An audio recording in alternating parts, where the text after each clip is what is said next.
बिस्मिल्लाहिर्रहमानिर्रहीम। क्यों?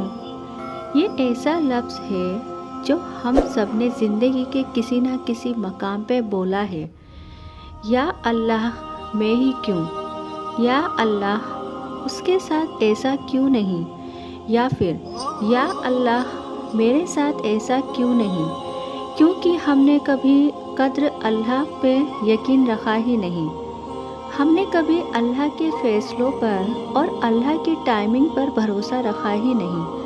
हमने कभी ये बात समझने की कोशिश ही नहीं की जो दरवाज़ा अल्लाह ने बंद कर दिया है उस दरवाज़े को हम जितनी मर्ज़ी धक्के दे लें उसने तब तक नहीं खुलना जब तक अल्लाह का हुक्म नहीं होना।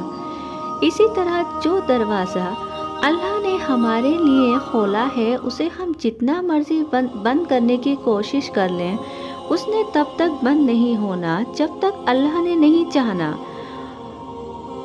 हम क्या करते हैं कि जब अल्लाह हम पर कोई ऐसा दरवाज़ा खोल देता है जिससे हम गुजरना नहीं चाहते तो हम इधर उधर भागने लगते हैं। हम ये कोशिश करने लगते हैं कि किसी तरह से हमारे सामने से वो दरवाज़ा हट जाए।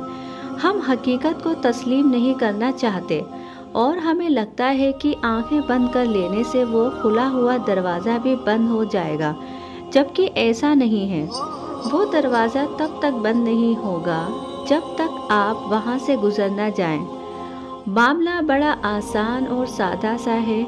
आप खुद अपनी मर्ज़ी से हिम्मत करके उस दरवाज़े से नहीं गुजरेंगे तो अल्लाह आपको घुमा फिरा कर आप ही के रास्तों से वापस आपको उसी दरवाजे तक ले आएगा।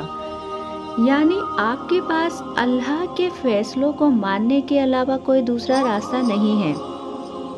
बिल्कुल इसी तरह जो दरवाज़ा अल्लाह ने आप पर बंद कर दिया है आप उसे तोड़ने की कोशिश करें, आप उसे ज़बरदस्ती धक्कों से खोलने की कोशिश करें, आप उसके सामने बैठकर गिड़गिड़ाएं, आप उसके सामने रोएं, फिर भी वो तब तक नहीं खुलना जब तक आप अल्लाह पर तवक्कुल रखना ना सीख जाएं। मैं ये नहीं कह रही हूँ कि बंद दरवाजे कभी नहीं खुलते, बल्कि मैं ये कह रही हूँ कि बंद दरवाज़ों पर एक मुद्दत तक ही दस्तक देनी चाहिए। आप उस दरवाजे के सामने बैठे हो जो अल्लाह ने आप पर बंद किया है। आप अल्लाह से पूरे यकीन के साथ उस दरवाज़े को खोलने की इल्तिजा करें, लेकिन अगर वो दरवाज़ा बार बार मांगने के बाद भी ना खुले तो इतना तवक्कुल रखें कि ये दरवाज़ा आपके लिए नहीं है।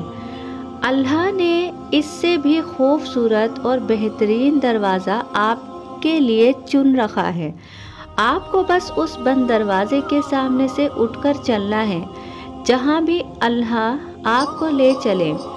आपने ज़िद नहीं करनी। जब आपसे तवक्कुल रखने को कहा जा रहा होता है तो इसका मतलब ये नहीं है कि आपसे कहा जा रहा है कि दुआओं में कोई ताकत नहीं है या आप दुआ करना छोड़ दें, बल्कि आपको सिर्फ ये समझाया जा रहा है कि एक महदूद वक्त तक कोशिश भी करें और दुआ भी, लेकिन फिर भी जब उस वक्त तक भी कोई हल नज़र ना आए तो फिर अल्लाह से ये दुआ करें कि अल्लाह आपको अपने फ़ैसले पे मुतमईन होने की हिम्मत और तौफीक दें और आपको उस रास्ते पर मोड़ दें जो आपके लिए बेहतर है, और ख़ुद को उन चीज़ों के लिए हलकान ना करें जो आपके हाथ और ज़िंदगी से निकल गई है।